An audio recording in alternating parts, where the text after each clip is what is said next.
Il a tant aimé le monde. Il a donné son Fils unique. Afin que quiconque croit en lui ne périsse au point. Et qu'il ait la vie éternelle. Ces choses simples. Mais tantôt difficiles à faire. Parce que nous écoutons toutefois les éminents prédicateurs, l'homme de Dieu se poumonne jour et nuit de parler de cet évangile. Cela passe par-dessus. Les gens continuent de vivre dans le péché. Du moment Dieu a donné une ordonnance simple. Mon problème c'est seulement de croire. Mon problème n'est pas de faire belle et aller à l'église. De faire beau et aller à l'église. Et revenir à la maison la même personne. Or, nous savons, il est écrit. Personne ne peut passer près de la croix et rester le même. Quand tu vas dans la présence de Jésus, et tu repars dans ta maison la même personne. Non, je vais vous dire qu'il y a un ça ne va pas. Mais qu'est-ce qui ne va pas alors? Non, c'est toi le problème. Tu n'as pas ouvert ton cœur. Tu n'as pas prêté attention au message. Tu n'as pas prêté attention à la voix de Dieu. Tu n'as pas prêté attention à son appel. Parce que Dieu vous appelle chaque instant. Dieu vous appelle chaque jour. À des fois, le lieu où tu te trouves, ou la condition dans laquelle tu te trouves, cela t'empêche même d'entendre la voix de Dieu. Cela t'empêche même de rester en contact dans la présence de Dieu. Souvenez-vous quand Adam était en bon terme avec Dieu. Et que Dieu descendait chaque soir pour communier avec Adam. Dieu appelait Adam une seule fois. Adam répondait, je suis là. Et quand le péché était entré, Dieu appelait Adam 3 fois. Adam était parti se cacher. Parce qu'il connaissait sa condition. Il ne pouvait pas rester devant Dieu. Parce qu'il avait un péché. Parce qu'il avait tantôt péché. Et cela ne lui permettait pas d'être dans la présence de Dieu. Alors si je veux vous dire de donner votre vie à Jésus, qu'est-ce que je veux réellement dire par là? C'est quoi donner sa vie à Jésus? D'abord le mot donner, nous savons que ça veut dire offrir, distribuer. En quelque sorte c'est ça. Mais comment tu dois donner ta vie à Jésus? En nous, nous avons nos comportements. Nous avons notre orgueil à nous. Les Français ont modernisé ça. Les Français ont modernisé ça. Pour dire qu'on appelle cela orgueil personnel. Oui, on ne refuse pas. Tout homme peut avoir l'orgueil personnel. Et cet orgueil personnel fait parfois louper la chose essentielle. Tu es déjà suffisant. Tu n'as pas besoin de l'aide de Dieu. Parce que tu penses que tu es déjà rempli. Tu n'as pas besoin que quiconque puisse te parler de quoi que ce soit. Tu peux avoir des erreurs. Mais tu ne veux pas que quelqu'un te reproche de cela. Voilà que tu plonges de plus belle dans les erreurs. changes de plus belle dans le péché. Simplement parce que tu veux entendre une phrase qu'on dit. Dieu nous a sauvés par grâce. Dieu voit que le cœur. Et je vous apprends. Le cœur que vous parlez. Dieu voit que le cœur.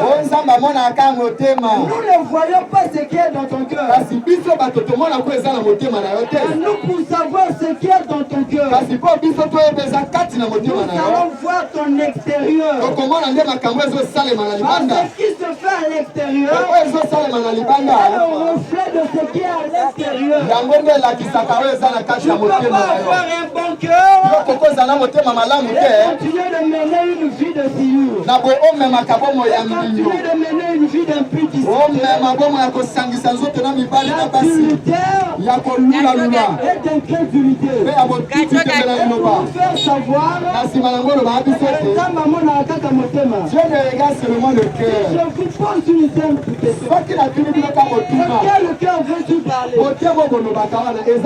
Parce que ce que nous voyons à l'extérieur, c'est le reflet de ce qui est à l'intérieur. As-tu un autre cœur que nous? Non, nous avons qu'il faut revenir en arrière. Comprendre la parole de Dieu. Ouvrir notre cœur. Afin de recevoir Christ. Donnez votre vie à Jésus. C'est simplement s'abandonner à lui. Que tu ne puisses point avoir de décision qui est contraire à la parole. Une décision qui ne va pas de pair avec la volonté de Dieu. Mais si ce Dieu-là veut que tu puisses vivre une vie de piété, une vie de sainteté, non, tu dois te conformer à cette volonté. Peu importe combien cela est difficile, tu dois seulement t'abattre et dire amen à cela. Ça a toujours été difficile de faire mourir ce pauvre cher, cette pauvre chair. Cette chair a un désir contraire à celui de l'esprit. Voilà pourquoi il va toujours nous emmener dans le péché. Si longtemps nous le faisons confiance, si longtemps nous le chérissons, lui qui va nous trahir. Et pour la France de corps, on n'a aucune promesse. Sinon tu es terre, tu retourneras à la poussière. Parce que c'est de là qu'elle a été tirée. Et son sort est déjà scellé. Peu importe combien de fois vous allez le traiter, vous allez l'entretenir. Vous êtes en train de tuer quelque chose, un être supérieur. Il s'appelle l'âme. C'est l'âme qui un jour rencontrera son créateur. Et cette âme-là a besoin de vivre. Et comment cette âme-là doit vivre? Il ne mange pas des cuisses de poulet. Il ne mange pas les mousses. Elle se nourrit de la parole. Elle se nourrit de la volonté de Dieu. Chaque fois la parole. Chaque fois. C'est une façon pour nous de nourrir cet être intérieur. Un jour, dans cette robe de chair,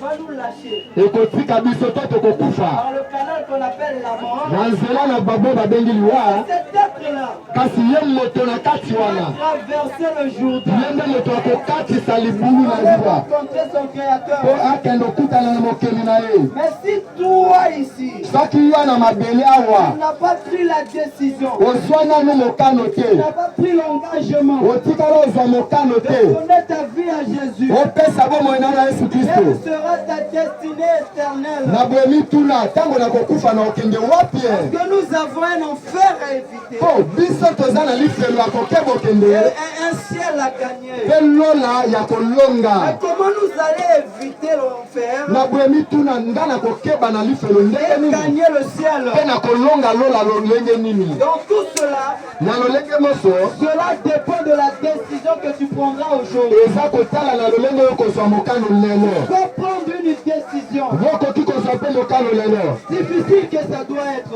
Eza epasi oyo kokozala. Que ça a toujours été difficile. Pe yango ezalaka pasi kozwa mokano. C'est pas facile d'abandonner les choses dont nous sommes habitués. Eza na pete te oboya biloko mesala kosala. C'est pas facile d'abandonner une certaine vie que nous sommes habitués à mener. Eza na bopete te te ozwa bomo oyo mesala kosala C'est pas otikango. facile d'abandonner le mari d'autrui. Eza pasi te ete lelo natika mobali angala kaka boye. C'est pas facile d'abandonner aussi la prostitution. Eza pe na bopete te ete ozwa mokano na boyi bondumba na osala lisu bondumba te.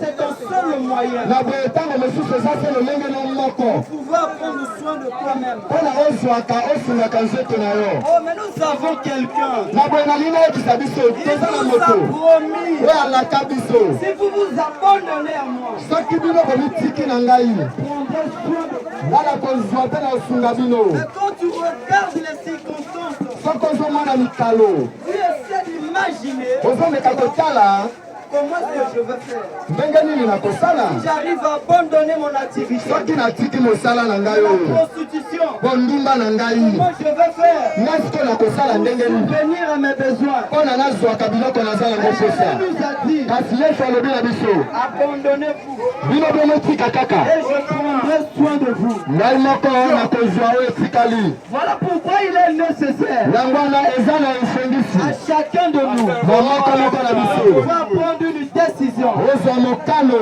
Et si nous ne prenons pas une décision, soki ozwi mpe mokano te ndeko cela nous sera fatal. mokolo moko ekokomela biso lisama na batango nyonso. Très souvent, Na batango nyonso les gens cherchent la face de Dieu quand ils sont en difficulté. bato balukaka elongi ya nzambe ka soki akomi na mikalo. Quand ils ont des problèmes, soki amoni ete awa ye ayi na makambo c'est là que les gens se rendent compte wana ezomona moto akomi koyeba qu'il y a quelqu'un eza na moto moko qui est supérieur oyo aza na likolo à tous les hommes. na bato nyonso. Il y a quelqu'un eza na moto qui donne des solutions oyo apesaka à yango ceux qui ont des problèmes. na baye baza makambo. Mais quand tu es en bonne santé, kasi ntango nzoto eza quand kolongolo tout va bien dans ta vie, ntango makambo nyonso eza malamu ne cherche pas yokomona ete olukana yo à te donner ta vie opesa bomoi na yo à ce Jésus-là. na Yesu wana. Jésus n'est pas notre petit de course. Yesu Kristo aza moninga na biso ya À lisanga te. chaque fois que nous sommes en difficulté, to na ntango ete biso toza na makalo nous venons pleurer sa miséricorde. oya kolela bosawa na ye. À chaque fois que nous avons des to problèmes, na ntango nyonso toza na makambo nous venons auprès de lui toyaka epai na ye pour lui exposer nos problèmes. po toyebisa ye makambo na Je biso. vous apprends. nalingi nayebisa bino Jésus, Yesu lui aussi, ye mpe à des fois, na batango il mosusu se trouve en difficulté. ye mpe azwamaka na kati ya mikalo. Il a aussi besoin de ton aide. aza mpe na posa yo Il a osunga aussi ye. besoin que toi tu puisses faire quelque chose pour lui. Yesu aza mpe na posa yo osala Et eloko mpo comme na toi, ye. chaque instant, kasi yo batango nyonso pose seulement les bras. yokanga ya bobele Tu maboko es dans ton coin, oza na suka na tu mpo na attends yo seulement. ozozela kaka Quand tu auras des problèmes, so oyi na makambo quand tu seras en difficulté, ntango okomi na mikalo que tu viennes à lui. na ntango wana yo okimi mbango epai na Yesu. Non, la Bible dit, boye te biblia ezoloba na biso Dieu honore ceux qui l'honorent. nzambe atosaka bobele bato batosaka ye. Toi, tu honores pas. soki yo otosaka nzambe te Ne t'attends pas que Dieu puisse t'honorer aussi. yo mpe komisela te ete nzambe akotosa yo. Il ne le fera pas, je vous nzambe akoyela yo mpe lisungi te. moi, tu dois d'abord esengeli nanu l'honorer. yo otosa Et lui, ye à son tour, mpe na ye na nsima il t'honorera. ye mpe akotosa yo. C'est comme ça que Dieu de faire. eza nde bongo nzambe C'est asalaka sa façon de faire. eza lolenge na ya kosala Voilà pourquoi pour terminer, na boeponga na sisa nous avons apporté ce message. tomami sango oyo Nous vous avons présenté ce Jésus. totalisi bino yesu Et oyo comment le suivre? ndenge nini okokolanda ye Il y a un processus. eza na lolenge moko te nzela On ne le suit pas comme ça. balandaka yesu kaka boye Il y te a un processus. eza na nzela ya kolanda Il y a yesu un précepte préétabli. eza na mibeko oyo eza matia mpo olanda ye Donner à Jésus. mpo opesa bomona na yesu Pierre petelo nous a donné cette ordonnance. petelo alakisa biso nzela ya kolanda yesu Et puis ce jour-là, mokolo wana quand Pierre a prêché, ntango petelo ateyaki le cœur des hommes fut vivement touché. mitema na bato etutisamaki mingi Ils ont posé la question à Pierre. batuni motuna na petelo Après que tu nous as prêché sur Jésus, yo te biso yesu oyo après que tu nous as présenté ce Christ, na nsima ete olakisi biso kristo voilà que nos cœurs sont vivement touchés. tala ete biso tonzimisani mpe mikelo etutisami Qu'allons-nous faire? biso tokosala boni Pierre leur a dit, petelo alobi na bango répondez-vous, bomiyambola soyez baptisés pour bomibatisama la rémission de vos péchés mpo na bolimbisami ya masumu na bino et que vous recevrez le don du Saint-Esprit. mpe na nsima nango boyamba libatisa molimo mosantu Voilà l'ordonnance. botala motindo mpe libeko Continue d'agir jusqu'aujourd'hui. oyo kino lelo eza nani na mosala On ne donne pas sa vie à Christ bapesaka bomoi na kristo te sans plutôt passer par ce processus. zanga toeleka na nzela libatisi mpe ndenge olobami Va d'abord respecter ce processus. esengeli na nani otosa lolenge ya nzela wana Mettre en pratique cette ordonnance. okotia na mosala mibeko